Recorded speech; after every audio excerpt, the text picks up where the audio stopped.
Hey everybody, welcome to the studios. Ramdeen and Black with you, talking about UFC 205, a fight that is certainly flying under the radar at 145 pounds. Frankie Edgar taking on Jeremy Stephens, and you would have to imagine if you are Jeremy Stephens, this is the fight of your entire career. You want to get yourself a part of that title conversation, you go out, have the performance of your life against Frankie Edgar. What does he need to do to make sure he performs that way against arguably one of the best of all time? Tough. He's got to be a different fighter. You know, in his last 5 fights, he beat Dennis Bermudez, who was having a great fight against him, and he landed an explosive moment that was, and he went back to that, said, that is who I am. I don't have to win every exchange. I just have to be in a position. And then Renan Barão, who didn't look great.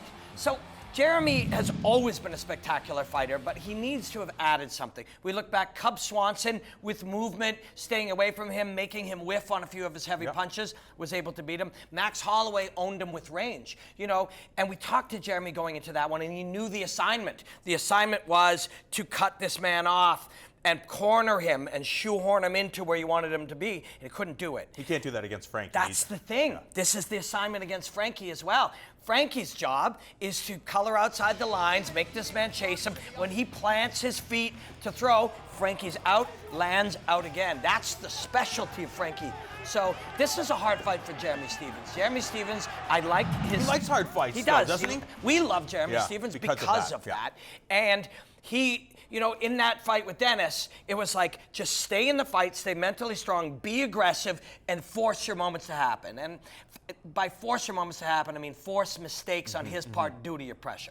Can you do that with Frankie Edgar? That's a tough one. It's a real tough one. And I would imagine part of his strategy is to get his opponent mad, take him out of his comfort zone to get him into a firefight, because I think that's where Jeremy Stephens always excels. But for Frankie Edgar, when you try to hit something that's not there and you're an emotional fighter, I would imagine frustration starts creeping in, and then you start fighting out of character, or you start fighting harder the same way that you've been fighting. If you're one of these crazy people that bets on fights, you go with Jeremy by KO, or you don't go with Jeremy at all.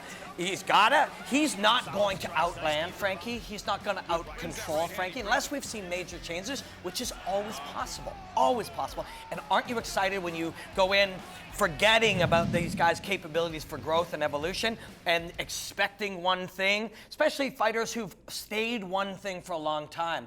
You know, Jose Aldo, for a long time, why would he have changed his pressure-based game, inviting you to take his leg, kicking when he can?